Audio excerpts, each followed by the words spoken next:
field. So happy the season is ready to begin, and look forward to our challenge with Wisconsin on Friday night. You look at that team, and it is a really well-coached football team. They know what their identity is. They're going to line up and run the ball. They got Taylor, who's one of the best running backs in the country. One of those guys who is right now getting a lot of Heisman talk or conversation, just because he has really proven it the last 2 years, like really, really is. And then you look at them on defense, they lost some guys, but still, though, just a tall team that's very athletic, just very rangy. And the thing about us is we're going to have to play our best football. We have had some really good weeks of practice. Guys that really came out and really worked well, really love where we're headed right now, and just love their overall, just their attitude. Each day we have come out and have not wasted a practice at all. Just love how they've just come out. And it's just with that attitude, we're going to go to work today. We know what our focus is. We know it's all about preparation, and it's all about our desire, just the passion of what we have. And I keep saying it, but I do. I just like the place that we're in. And the thing we have to do is, we got to go in and play great defense. We know we're going to have to tackle well. You look at the explosive runs that Taylor have had. He brings tackles at the line of scrimmage, and he's fast enough where he can outrun the second level. So we're going to have to play great defense. We're going to have to win up front. With our defensive front, our offensive front, the offensive line, we're going to have to block their defensive front, and then just with our defensive line, we're going to have to be able to get off blocks.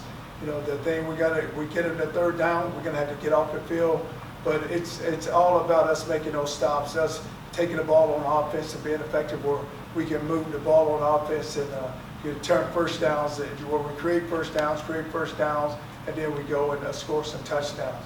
But we're really solid in the kicking game right now. We had some kickers that really have come out with Schrader, with Weiss, who really come out and really competed well. But the challenge, looking forward to it. Can't wait till Friday. Our guys are looking forward to it also. Charlie, your big objective, you said from day one, was to get bigger and stronger and tougher in the offseason. Now that we're at game week, are you satisfied where you're at? Well, the numbers are where we are. We have increased in weight. We've increased in where we got a lot stronger. Which each position. The offensive line, we got a lot bigger and stronger. Even with our skill guys, you look at the weight that they put on, but that's what we needed to do. We had to do it, and our strength staff has done a great job, and guys have come in and worked from January to this point now. We even lifted the other day, but we had some time where we got us a good lift in the other day. But that's been our focus, where we needed to get bigger and stronger. Coach, you mentioned that you haven't wasted a single practice this year. Last time this year, you were talking about wasting a lot of practices. What do you think is the primary difference between last year and this year? Well, it just comes from leadership. You look at our guys. So you have two seniors in the offensive line. You have a senior quarterback, a senior tight end. You got Stanley, senior at wide receiver. Your running back's a senior. Then you two seniors on the defensive front. And the thing, whenever I said something, those guys would be like, "Hey guys, let's go get it in." Norman was really the main one who would stand up and say, "Hey, listen, we got to go to work. We know we got to get it done today. So let's not go out here with the wrong attitude." But it's just when they approached the field, they knew they was going to have to work, and they took on that attitude. Let's get the work in. Charlie, how do you feel about the team staff on either side of the ball? Well, we have tried. We have some positions where we do have an issue with that, but we can move people around, because when you look at the offensive line, you're talking about you have your 5 starters back, and you still like to have 2 or 3 guys that can help you there. With the defensive front, the outside guys, we have a number outside, but the inside guys is where we got to rotate some guys around, because you're looking at Kegler, you're looking at Binkley, and you're looking at Green, so we just got to get guys that come on in that position for us. Secondary, we with the addition of Stud Steele, and hopefully, whatever's happening with KJ, haven't heard anything yet. With that, with him coming in, that's going to help us in the secondary. So we have some issues, but we can work around those issues and get the right guys on the field. How is your defense against the run better this year than it was last year, especially the way it ended up? Well, what the guys have done is each day it's been an emphasis on just stopping the run, and just the way we practice. It's all about gap assignment. If guys just stay in their gaps and guys just get off blocks, then you're going to be able to stop the run. But when you're an undisciplined team and you give up those gaps, you're going to get the big runs, the explosive runs on you. And we know in this, we have to be disciplined on Friday night, because if we don't, then he will put on a show. And we got to be able to stay in our gaps. Guys got to get off blocks. The really good thing that they can do is they're going to block the first level. So it's going to be our secondary, our safeties are going to have to make the tackle. So that's why it's going to be key for our defensive line to get off blocks so we can help make those tackles. Because they get it, they put a body on everybody, and they get it one-on-one. They get him to the second level, whereas one-on-one on the safeties. And that's how he gets his explosive runs, because he's able to run through arm tackles. And guys, a lot of times, guys are either running him down from behind, or he's outrunning everyone. Coach, all eyes are going to be on you guys Friday night on a national perspective. Are you cognizant, or do you have to make the guys aware to not get too high, or do you just rely on your senior leaders to kind of set the tone for everybody? Well, each day's a build-up, and so you just build it up.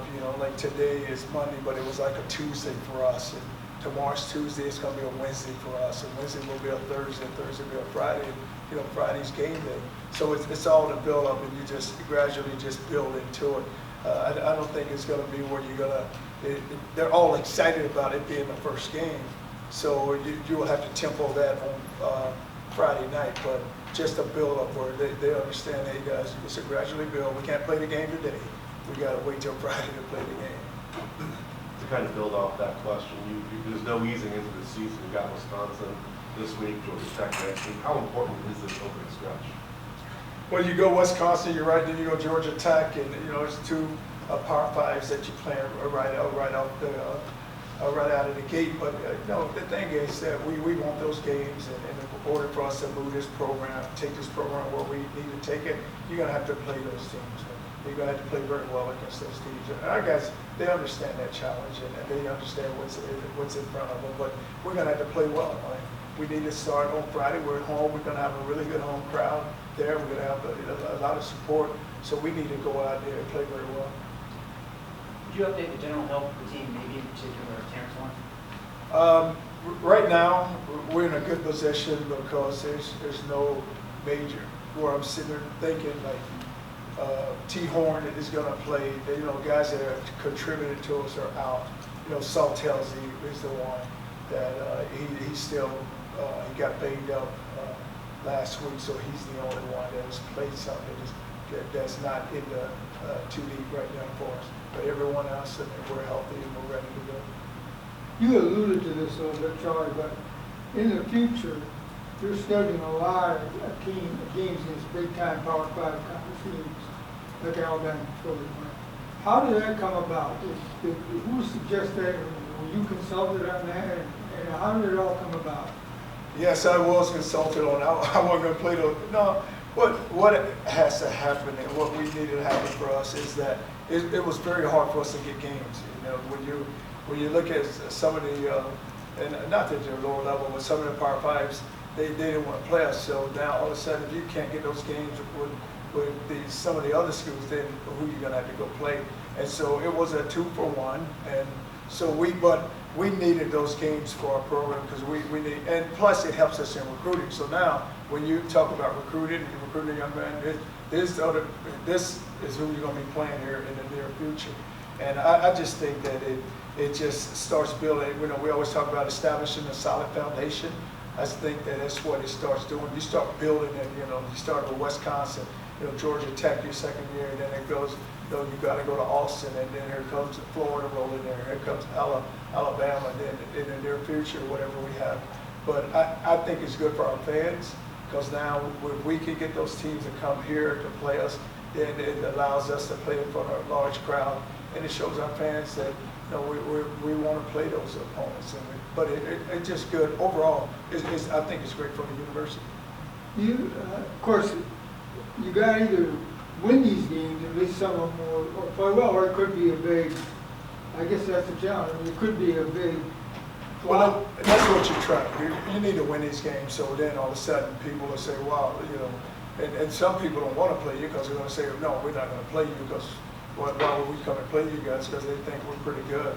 So it is. I think it does. When I talk about just helping this foundation of your program, then that's just, it's a building block for you, and you just now, and when you schedule those teams, you got to go in there with the mindset, you got to go in with some confidence that you can go win the game. Coach, this isn't your first time for an opening week, but there really is nothing like that first game week because you put so many months of preparation into it. Can you just put some words into how nice it is to finally see the light at the end of the tunnel? What's great about it is you put all that work, so you start in January, so you can't and each season you gotta write your own book. And so now all of a sudden here's a different set of characters, and this senior class, you give them a chance to really, they can start writing their story for their senior year. But it's the excitement and the build-up and all the work that you put into it, and now you're saying, guys, we put all this work from January to now, and you only get 12 opportunities, and here's number one. And I said to the seniors the other day when in a meeting, I said, think about it. This is going to be your first game of your senior year. And I said, how quickly does that go? The first game of your senior year, how quickly does that go? And it's just they're sitting there and like, you know what? It doesn't hit you, Coach, so you're a senior now. Hey, this is very important to us. So we need to start, we need to play well, but the build-up is there, the excitement is there, and I'm ready to go because you want to see your team, you want to see your team play, you want to see, okay, how much progress have we made, now where are we, who are we going to be, what are we going to establish, and who do we want to become? So I'm excited about it. Charlie, I asked some of your players, and you might have just said it, but what is your favorite part of the start of the season? The thing that gives me just the thrill is going out to practice every day and just watching them each and every day where they go out and they just work to get better. And then all of a sudden you start seeing them form together and come together as this team, and you start feeling good. You start saying to yourself, wow, I think I got me something. And that's because of the build up and how they start developing those relationships. And we all think those relationships, it's almost like, each class have their own set of friends, like if I'm a freshman, I got my freshman buddies. If I'm a sophomore, I got my guys. But now this team is kind of, where seniors connected with a freshman, where juniors connected with a sophomore. And that's what you want to see happen. So then when you go out to practice, what I said, I haven't had many bad practices at all, just because those guys have a respect. And so now they're holding one another accountable and, hey, we're not going to do that. So a lot of times you as a coach don't have to yell at a guy because they're yelling at him for it. Hey, no, that's not who we are, guys. We've been there. We don't want to go back there. But I just love how you watch the team grow, and then guys start just forming their own little attitudes, and they come together and their own little personalities. But it's fun to watch. Review the way you all ended last season. Every year you say, coaches always say, how important is it for this team to really take this one game at a time? In other words, when Wisconsin's over, no matter what happens, that's over. Don't worry about it, don't think about it, move ahead and like that. You have to have you have to move ahead. And the thing you can't do is, okay, you go win a game, then all of a sudden you can't get full of yourself because you can't let complacency set in. You can't let your pride get in the way. So, okay, something happened where you don't go win the game. Hey, guys, everyone's behind us. Let's learn from the mistakes. This is why this happened. So now let's move on. And when you have a mature team and they start understanding that, then they're able to move past that, and then move on to the next game. But you're looking at Wisconsin and Georgia Tech. As soon as Wisconsin's over, you better go get ready, guys, because we got to go on the road to Georgia Tech, and that's going to be their first home game. They're coming out for their road game against Clemson. So you don't like to look ahead, but you just know it. As soon as this game's over, we got to get ready for the next one. Charlie, what's your nickel situation going to be like? It looks like Bentley's listed as a first-team corner, but also could play some nickel. Well, Bentley's had a great camp, and I look at, Bentley's had a great camp. Kurt Livingstone's had a great camp, but Bentley is a nickel, so, depends on what happens. Like I said, with KJ, you can go KJ and Hamp at the corners, and then you got your safeties that are returning. So Bentley is the nickel, and he's had an unbelievable camp. It's been fun to just watch how he has developed these last few weeks, and a guy who's very talented. And now you're beginning to see his speed and his quickness. Not a lot of size to it, but has enough speed and quickness where he's got enough to him. Have y'all heard about any timetable for KJ, or y'all just in limbo? Well, I think they meet on Tuesdays and Thursdays, so those decisions are made. And with us playing on Friday, we'll probably get a decision before Friday, because I think what they try to do is that you get a decision before you play that game. So with us playing on Friday, hopefully today or tomorrow, we'll get some type of decision of where they are. You mentioned Kirk has had a great camp. What was my opinion since he's been big this year and last year? When you look at the camp that Kurt has had, is that he just a whole change of attitude, his whole work ethic, and just how he has just went about it. Because when you look at when I talk about his attitude, it's like now he never said anything. Like you had to make him talk. So now he's beginning to talk a little. Because my man would never say anything. I didn't know he would talk at all. And so him and Reeves have really been those guys. And I said to them, I used to watch them in the summer, and they'd be the guys that would come out in the summer and work by themselves. So I said to him one day, I said, listen, why is it only you two always? Why don't you bring somebody with you? And they said, well, Coach, we asked him. I said, no, don't ask them, make them come. I said, don't ask them anymore. You make them come, and then they'll start coming. And then all of a sudden, you start seeing more guys, and more guys that will come out and work for them. Of all the great running backs that you defended in your career, who stands out to you the most is Jonathan Taylor in this group? What's special about Jonathan Taylor is that just the numbers that he has put up the last 2 years.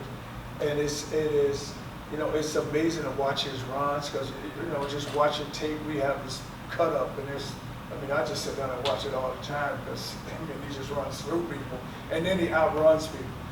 We had a photo of him last year. He ran in the pin relays, and just how jacked up he was. You stand there looking at him in a track uniform, and he's hard to tackle. He just arm tackle. Like you'll see a guy, he'll be locked up, like a defensive lineman will be locked up, and he'll stick his arm out. He'll be running right through. He'll stick his arm out, and he just runs right through the arm tackle. Most of his runs are down the middle. It's amazing. Like you watch running backs, and a lot of them trying to outrun you to the outside. There's no outrunning to the outside. He's going to line up, and they're going to run right, between the A gap and B gap. That's where most of his runs are. And you don't really see that from backs, because a lot of backs don't like to run inside. They're trying to, they're going to step in there and then all of a sudden, try to jump cut you and get to the outside. But it's downhill. He runs behind his pads, and he's going to run over you if you don't come up there and wrap him up when you tackle him. Do you have anybody in your career that you consider best one or two that you've ever faced? I was just trying to think when you said that. It's hard to say, because in the Southeastern Conference, at one time that's all you had was big old backs running through there. I look at Florida when we had Eric ran hard, Fred Taylor ran hard. Just a couple of guys that Deshaun Wayne was a big old back that ran hard, but it was